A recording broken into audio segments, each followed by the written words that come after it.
Picture in your mind a local business owner. What kind of qualities do they need to have to run a successful business? Well, they have to be a hard worker. They have to be able to plan and achieve goals.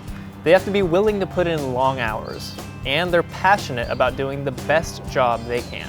It turns out that the experience kids go through in 4-H and FFA programs is exactly like running a business. Raising farm animals helps kids learn valuable life skills and build strong character that will serve them their whole lives. Let's go chat with the swine program leader to hear firsthand what actually goes on in the barns. Jim, why is the swine program good for kids? Number one, it teaches students a lot of responsibility. As with any animal project, they have to care, feed, maintain that animal from start to finish. One of the nice things we like about the swine program is it is a little bit on the shorter side compared to a steer project, which happens to be several months longer. And what would you like people to understand about the swine program? We try and sit down with all of our students and have them create a budget and do a little bit of planning about their project beforehand. And then once their project starts, swine is an animal that's very easy to manage when it comes to feed. They're very calculated. We tie a lot of math back into these projects with calculating the average daily gain and how many pounds of feed are we feeding to achieve a pound of gain of the animal body weight. It's a unique animal to kind of raise because there's no halters. So we don't get to put a halter on that particular animal. You have to teach them with some different techniques to get them to move and do exactly what you want. So for those kids that maybe aren't physically as strong, presents a different project that allows them to still attain those goals that we're looking for through the animal projects. What actually happens during the fair in the barns?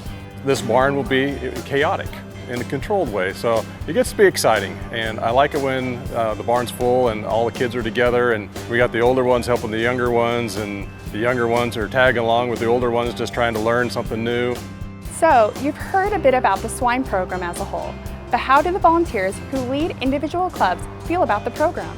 You're about to see. Brandy, why do you volunteer to do this? I enjoy helping the kids. I enjoy helping them learn how to responsibly and humanely raise an animal for other people to consume. I like to teach them their time management, their money management skills, and most importantly, how to interact with the public, how to interact with business owners and our community at large.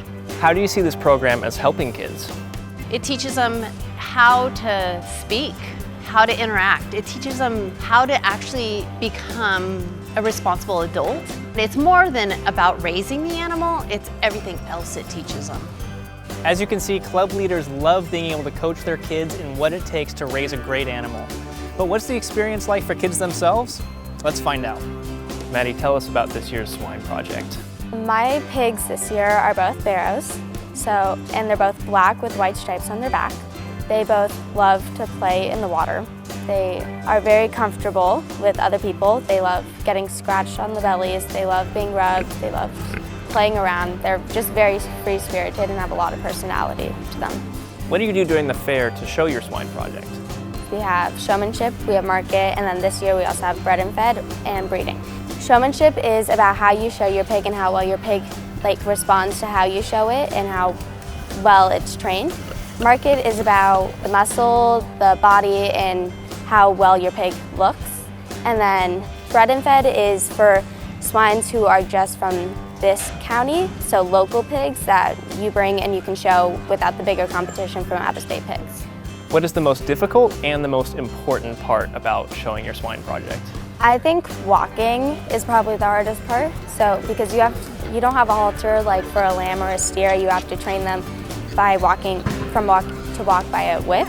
So you have to teach them where to go and where to turn. And I think that's the most important part because in showmanship, that's how you get placed, is how well your pig walks and how well you do it. So I think that might be the hardest part for me. Well, there you have it. Great people and volunteers help to make great kids that become our employees and leaders in the future.